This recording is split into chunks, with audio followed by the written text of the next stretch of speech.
What's going on today, YouTube? Got another one for you. Today we are doing a disaster prevention kit on my 2011 6.7 Power Stroke. So as you can see here, I already have everything taken apart because I just did this turbo swap. But I wanted to make a separate video on the disaster prevention kit because it's its own whole deal. So we're just gonna go from where you would already have the upper and lower intake manifold off. If you don't know how to do that, go watch my first video on my turbo swap. I kind of go over everything to get it apart. And all you really need to do is get the upper and lower intake manifold off. And that should be enough to where you can get to that. And that's pretty much all you need to get to do the disaster prevention kit. So let's just go over what comes in the box first. Obviously, you've got your filter cap. You know, I'm not really sure what a lot of this stuff is called, but open it up and this is kind of in there like so. Comes with threads. That's what you put your filter on. I should also mention that it comes with a sticker, so you don't need to worry about that. You can get a sticker. A couple of hose barb fittings, a couple more hoses here, a few more spare parts, your filter, and then the instructions. I'm gonna go ahead and read these and we're gonna figure out how to get started on this. If you can't tell, this is my first time doing this as well, so I guess it's something new for both of us. So just bear with me if I do something wrong. Surely I'll figure it out. So the very first thing that you're gonna wanna do is you're gonna wanna take all these plugs off the lines, and you're gonna want to blow compressed air through them. They try to keep them as clean as they can when they ship them out, but just in case, I would go ahead and make sure. So blow some compressed air through them, and then you should be good to put everything on. After you get the lines blown out, and you get to this point where your upper and lower intake manifold, your EGR and everything are off, that is I believe that's called the FCA right there. So you're gonna need to take that off, and in order to take that off, it's these two T25 Torx bits right here. So go ahead and get those bolts out, and then this should come out. You're also gonna wanna get this sensor off. Just push right here. And when you take it out, it should look something like that. There should not be any metal shreds or anything like that in there. Metal shrapnel, I should say.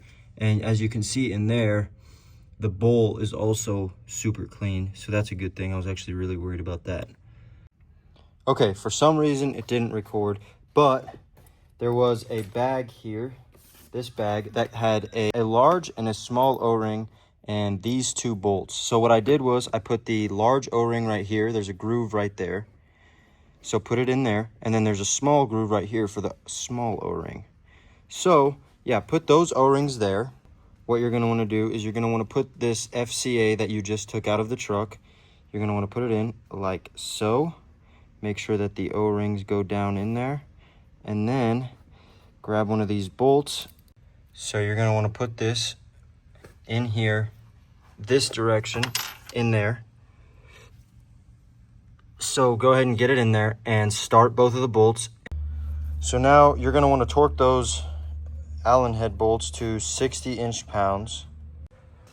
Once you get that torqued, you can go ahead and reinstall your EGR, your crankcase, ventilation system, and your upper and lower intake, which I'm not going to do right now because I still have some stuff to finish up here, and I'm putting a piping kit on, so it's a whole different deal for me. But if you're putting all your stock stuff back on, go ahead and do all that. I should have mentioned this before, but you're gonna have to take out this upper fuel filter. So we're gonna go ahead and put the fuel filter back in. What you're gonna want to do now is take this fuel line off of this hard line down here. So we're gonna tear that off here. Okay. So now you're gonna want to take these caps off of each of these. So you're going to want to put this bottom line back onto the line that you just took off. Make sure it snaps, and then just push this red tab down, and that should lock it. And then do the same thing with this one, and it clicked, so that means it's on there.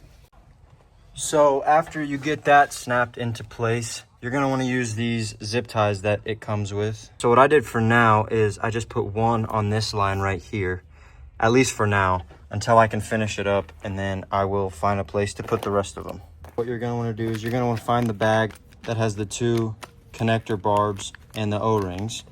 You're gonna wanna put the O-ring around here like so on each one, and then get it started in here.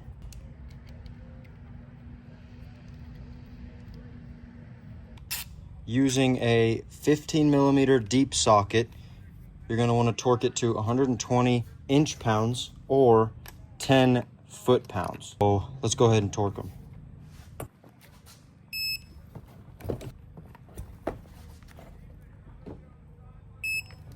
Now find the bag that has the rubber isolators. Thread them into the back of the filter head just until they are hand tight.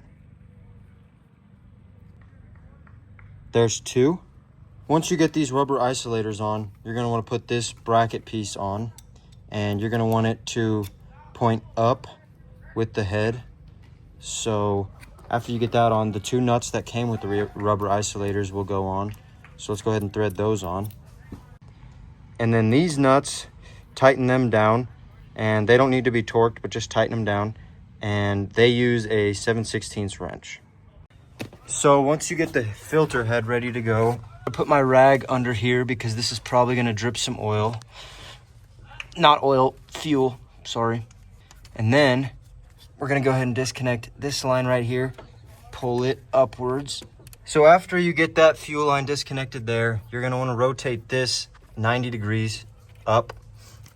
So now we're going to want to put the filter onto the filter head. Go ahead and throw the filter on there. If you've done an oil change or something, you know, don't get the filter too tight. Just hand tight and it'll seal up just fine. So we're gonna wanna take these 2 lines that the kit came with, and this side of this one will go onto that barb right there. And then you have this line, and this line is gonna, the larger quick connect, this side, the one without the blue connector, is gonna go onto that barb down there. So once you get both of these connectors in, you're gonna wanna get a 5/16 socket. And we're gonna take this bolt off. So like this is how the 11/16s do it. The 17 and up are a little bit of a different way. The instructions will show you how to do that, but it comes with this bolt. You're not gonna use any washers or anything, and you're going to tighten up that bolt with the ground above the plate that you put on. After you get that tight, now you're gonna grab this connector here that you put the big connector onto the metal OEM fitting, and you're gonna wanna run it behind the filter like so. It's gonna go exactly like that behind the filter. And then this side, obviously, is going to go into this side. So after you're done with that, you're gonna grab these 2 zip ties that you just got, and you're basically just gonna find the best place to zip tie them up. So after you're done with that, I got it zip tied up there, kind of the best I could. After you're done with all of that, what you're gonna wanna do is bleed the system, and then after you're done bleeding the system, start the truck and check for leaks. Now, obviously, I have a few more things to do to finish the whole turbo swap, so I'm not gonna do that right now. But yeah, that's all you're gonna wanna do, and it should all work pretty well. So with that being said, thank you guys so much for watching. If you like what you saw, be sure to like, subscribe, comment, all that stuff. If there's anything you would have done differently, let me know. Also, make sure to check out the video on my turbo swap. That'll show you, how to take all this stuff off the top, and also how to install a turbo. So yeah, thank you guys for watching. Y'all have a good one. Peace.